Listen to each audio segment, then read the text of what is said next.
আসসালামু আলাইকুম। অনেকদিন পরে একটা ভিডিও নিয়ে এসেছি। আসলে ভিডিওটা অনেকদিন আগেই করা ছিল। আপনাদের কাছে শেয়ার করা হয়নি। মনে আজকে ভিডিওটা আমার সামনে এসে পড়ল। ভাবলাম আপনাদের সাথে একটু শেয়ার করি।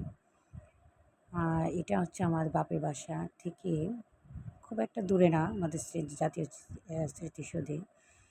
বাচ্চাদেরকে নিয়ে আমার আব্বু-আম্মু এবং আমার ছোটো বোনের বাচ্চাদের নিয়ে একটু ঘুরতে গেলাম যে ওরাও একটু বিকেলবেলা ঘুরতে যাবে, নানু বাসায় এসেছে।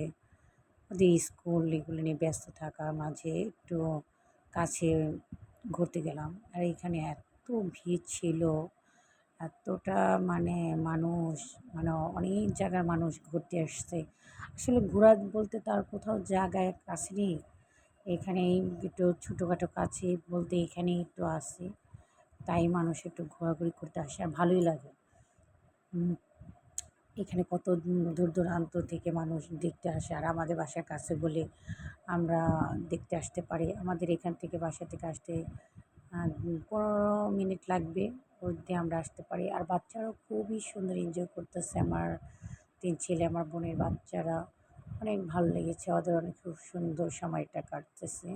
আর আমরা একটু বিকেলে আসছি যেন রোদটা একটু কম ছিল। অনেক মানুষও ছিল। আর আমার কাছে একবারে নীরবও ভালো লাগে না, মানুষও ছিল সেটাও ভালো লাগছে।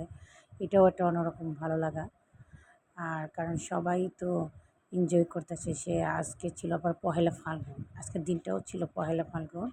এই তো দিন শেষে ঘোরাঘুরি শেষে আজকে আবার পাশে আবার ওদের নৌকার, এটা কি বলে আমি জানি না, ওদেরকে এখানে খেলবে। এখানে খেললো, তারপর হচ্ছে ঘোড়ার মধ্যে চড়লো। সারাদিন এইভাবে কাটলো। সবাইকে ধন্যবাদ, আমার ভিডিও দেখবেন।